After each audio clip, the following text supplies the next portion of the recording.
Hai, welcome back my YouTube channel. Jangan lupa subscribe, like, comment, and share ya. Oke, next, kita lanjutin ya ceritanya. Bab 41. Tidak selamat. 20 menit berlalu.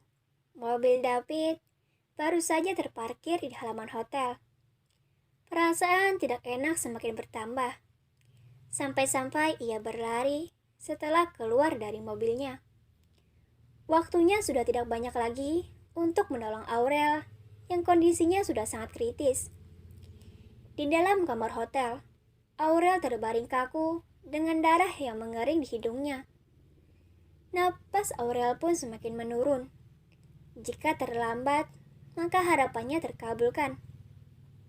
Suara pintu terbuka akhirnya terdengar. Dikala David yang membukanya. Mata David terbuka lebar.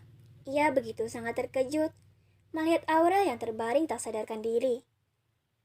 Tanpa berlama-lama lagi, David langsung saja menggendong tubuh Aurel dan membawanya keluar.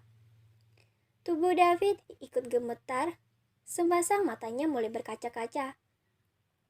Orang-orang yang melihatnya, mereka sangat terkejut dan memberikan David jalan.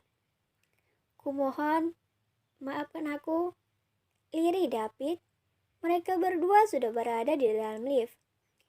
Saat baru saja keluar dari lift, para petugas rumah sakit sudah menunggu kedatangan David. Tubuh Aurel diletakkan di atas berangkar. Mereka dengan cepat mendorong berangkar itu menuju keluar. David tidak bisa berbohong lagi.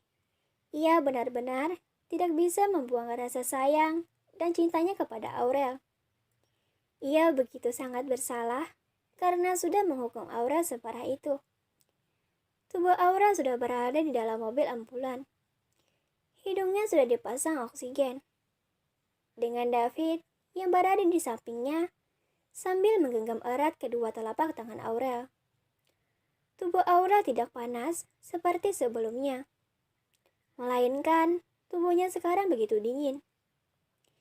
Bibir semakin pucat. Aurel benar-benar sudah seperti mayat. Cepatlah, bentak David.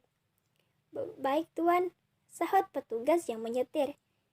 Tidak lama kemudian, mobil ambulan baru saja tiba di rumah sakit. Mereka melakukan semakin cepat, dikala kondisi Aurel benar-benar sangat lemah. Para perawat mendorong berangkar Aurel menuju ruang ICU. Sedangkan David disuruh menunggu di luar. Rambut David acak-acakan dengan darah di setelan jasnya. Pria yang awalnya berwajah dingin, kini hanya ada kesedihan. Air matanya terus saja jatuh. Ia menunduk. Maafkan aku. Maafkan aku. Maafkan aku. David terus saja mengulangi kata-kata itu dengan suara serak. Di dalam ruangan, tubuh Aurel sudah terpasang berbagai alat. Namun sangat disayangkan, mereka terlambat. Aurel sudah berhenti bernapas. Bahkan, alat monitor sudah tidak berfungsi lagi dan hanya ada garis datar. Pasien sudah meninggal dunia, dok, ucap salah satu perawat. 3 dokter yang mendengarnya, mereka menganggukkan kepala. Salah satu dokter berniat ingin keluar memberitahukan kabar buruk itu kepada David. Pintu terbuka. David yang menyadari hal itu, ia dengan cepat berdiri. Bagaimana keadaan istri saya, dok? Tanya David dengan gemetar. Maaf tuan, kami sudah berusaha semaksimal mungkin. Tapi istri Anda tidak bisa tertolong. Jawab dokter itu seadanya. Apa yang kau katakan, hah?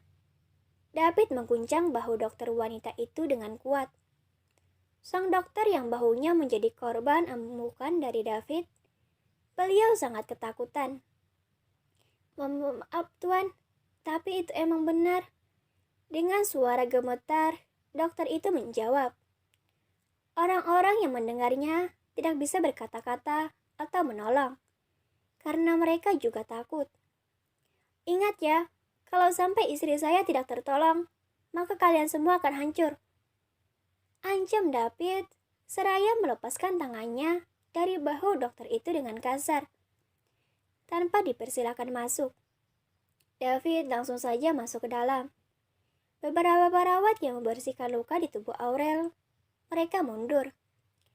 Aura di dalam kamar itu tiba-tiba berubah, sehingga membuat mereka merinding.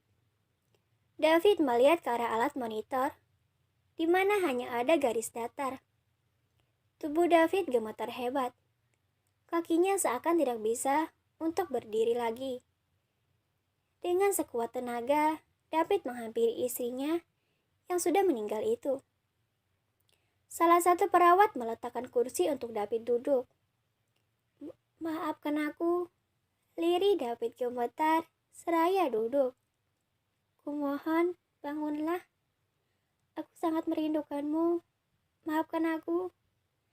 Tangisan David pecah. Ia tidak bisa menahan lagi. David memeluk mayat Aurel dengan erat dan terus berbisik di telinga Aurel. Bangunlah, jangan tinggalkan aku. Bisik David. Ayo menurutlah.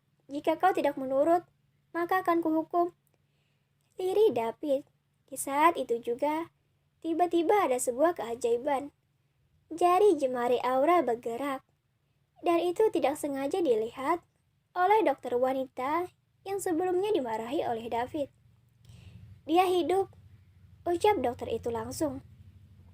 Orang-orang yang mendengarnya sangat terkejut, dan melihat langsung jari-jari Aurel bergerak. Mereka semua langsung saja melakukan tugas masing-masing dan berjanji akan menyelamatkan Aurel. Ditambah, mereka juga takut akan ancaman yang diberikan David sebelumnya. Kau pasti bisa melewatinya, aku akan selalu menemanimu. Bisikan terakhir dari David. Ia mencium kening dan kedua pipi Aurel dengan lembut. Saya mohon berusahalah semaksimal mungkin, ucap David berharap. Baik Tuan, kami akan berusaha, sahut mereka semangat. Setelah mendengar jawaban puas dari mereka, David berjalan keluar. David mengambil ponselnya dan menelpon salah satu anak buahnya. Cari tahu seluruh rahasia istriku, perintahnya, dan langsung mematikan sambungan telepon. Sang anak buah yang mendengarnya, ia begitu terkejut dan sekaligus takut. Karena jika tuannya memerintah dengan sesingkat itu, maka itu sangat serius dan harus benar-benar mendapatkannya.